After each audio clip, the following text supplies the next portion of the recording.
bilang manang, responsibilidad ko na sabihan siya, na warningan siya, na baka ito ang magpapahamak sa'yo. Ayun. So may basehan ang pag-question sa budget? Oo naman. Sige, anong Hindi nga basehan? ako pumirma eh. Pero yung sinasabi ni Pangulo Duterte at ni Pangulo Bongbong, Magkaiba. dalawang magkaibang dokumento kasi yung sinasabing blankety blank, yung maraming blanco, totoo yun. Kaya hindi ako pumirma ng BICAM. Kasi walang laman eh, nakakatakot. The amount of, open parenthesis, blanco, close parenthesis, ilang pahina yun. So hindi obra sa'yo na aayusin? Sabi ni Kimbo, aayusin ng mga technical experts daw. Aray ko! So hindi obra sa'yo yun? Hindi pwede yan. Alam niyo, yung pinakamalaki, pinakadakilang kapangyarihan ng budget at ay nasa Kongreso at Senado. Hawak yan ng hindi ng Pangulo. It's the power of the purse that belongs entirely to the legislature.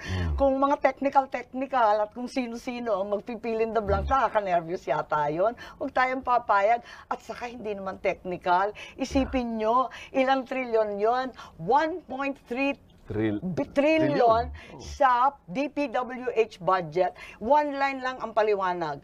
Various infrastructure projects. Ang tanong, sino si VIP? Baka VIP lang ang nakasulat eh.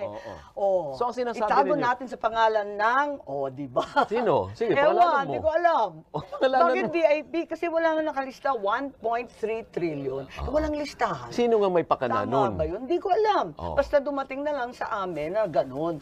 So ang sinasabi mo ay labas dito ang presidente. Palagay Walang ko, problema ang presidente. Ang may problema dito ay yung lehislatura, the House and the Senate leaders. Hindi ko alam kasi yun nga, nung pinapunta kami sa BICAM, napunta akong minsan. 1 minute lang, nag-picture lang. Ganun lang, tapos na? Oo, tapos na. Di nag-alisan na kami. Sabi ko, ano ba yun? Picture. Hindi, ibibigay sa'yo. Di tanong na ako ng tanong kasi fina-follow up ko yung mga flood control. Di ba, yun kasagsagan yun ng 6 na bagyo. Inaasahan niya ng tao. Nasaan na? Naku, wala.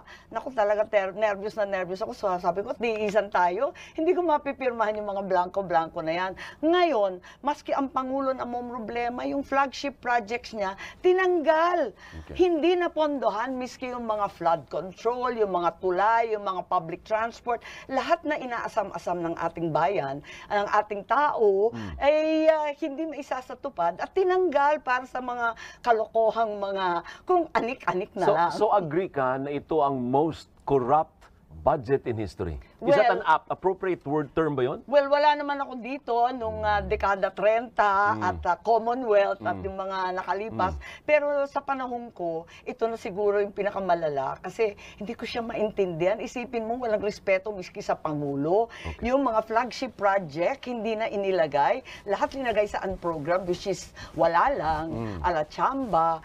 Paano naman yun? Ang lalaki ng tula. Yung irigasyon, iniiyak na yan ng mga magsasaka. At ang luma na, dekada 70 yun sa panahon pa ng tatay ko.